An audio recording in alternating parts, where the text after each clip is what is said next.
ipapakita namin ang mga animals namin at kung saan namin sila nilalagay. We will show you the turkeys. Siguro they're a month old. No, it's still Here. Wow! Here. And soon we will transfer them doon with the chickens. Yes, Mason? Ito yung ano nila, brooding cage nila. So made out of scrap wood.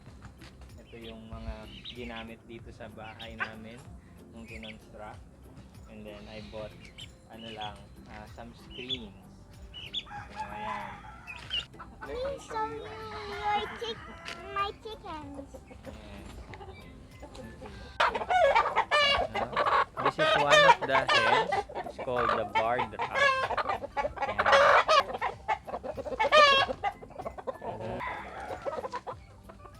Okay, so yan yung chicken coop.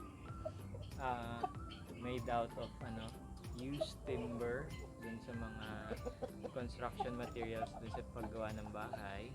And then yung net niyan around it, the range net, yung ginagamit namin like this para hindi sila makalayo pero they can still roam around. Siguro mga at least nasa 300 square meters lang. Ayan, dito sa likod. Come on. I will show you. We have 15 chickens.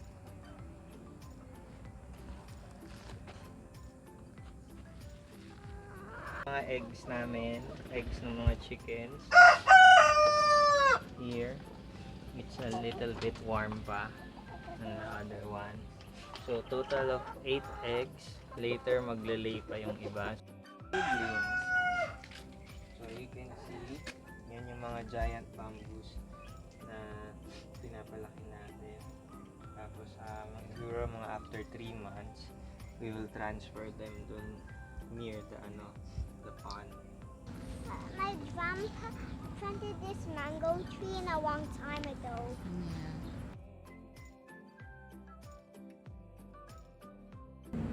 Those are our coconut trees. Sometimes, Daddy, that's buko.